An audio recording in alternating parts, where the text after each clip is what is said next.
रायगड़ा जिला विषम कटक अंतर्गत दुकुमु ग्राम पंचायत जयंती सरकार सरपंच पद को रद्द कर विषम कटक अतिरिक्त सिविल जज मान्यवर अश्विन कुमार साहू एप्रिल मास 25 तारिख में यह राय शुणाणी करिसेंती। सूचनायोग्य जे दुकुमु ग्राम पंचायत सरपंच पद पर 5 जन प्रार्थी निर्वाचन लड़िते।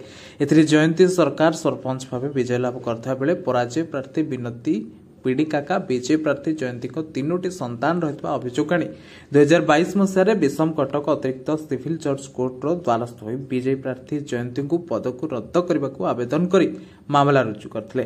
निर्वाचन नियम प्रकार 3टी छुआ थे प्रार्थी निर्वाचन लड़ी पारे ना बोली सरकार नियम। सर आपण परिचय रायगड़ा जिला विषम कटक ब्लॉक डुकुम ग्राम जो केस चली सरपंच को से केस कौन है सर?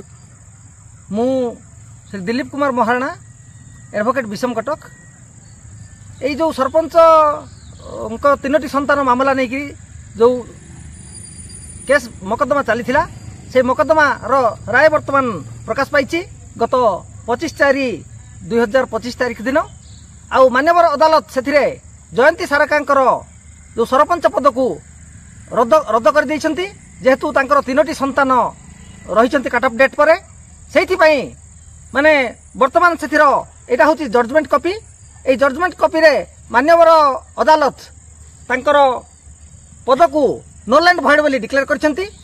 तेणु मु एई खबर माध्यम रे मु विषम कटक वीडियो महोदय को अनुरोध करी से यही जो आदेश बल रे वर्तमान रही जो सरपंच जयंती सारका सभ्य पद को खारज जेहेतु तेणु तांकर समस्त दायित्व को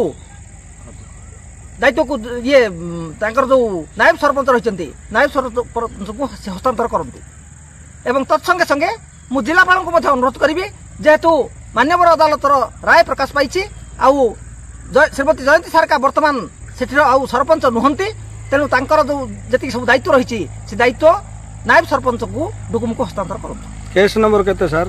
से केस नंबर होची इलेक्शन पिटिशन 2/2022। केते वर्ष लागला केसटा? एई मुकदमा 2022 मसिया रु चलथिला आउ वर्तमान से राय प्रकाश पाई। सर आपन को परिचय कोन असुविधा हिची सर? मो ना देवेंद्र पीड़िका डुकुम ग्राम पंचायत रु आछि।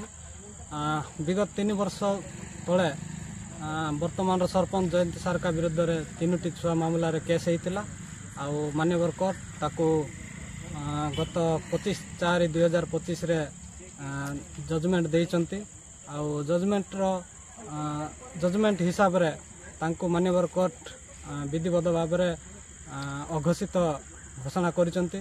तेणु आपण को खबर माध्यम रे मु आउ समस्त पंचायतवासी तरफ मान्य वीडियो एवं सब कलेक्टर एवं कलेक्टर को अनुरोध करुच्ची तांको पद को रद्द करी तुरंत नायब सरपंच को पद दिया जाओ। सत्यपाठ दाखल करी सरपंच पद विजयी होते।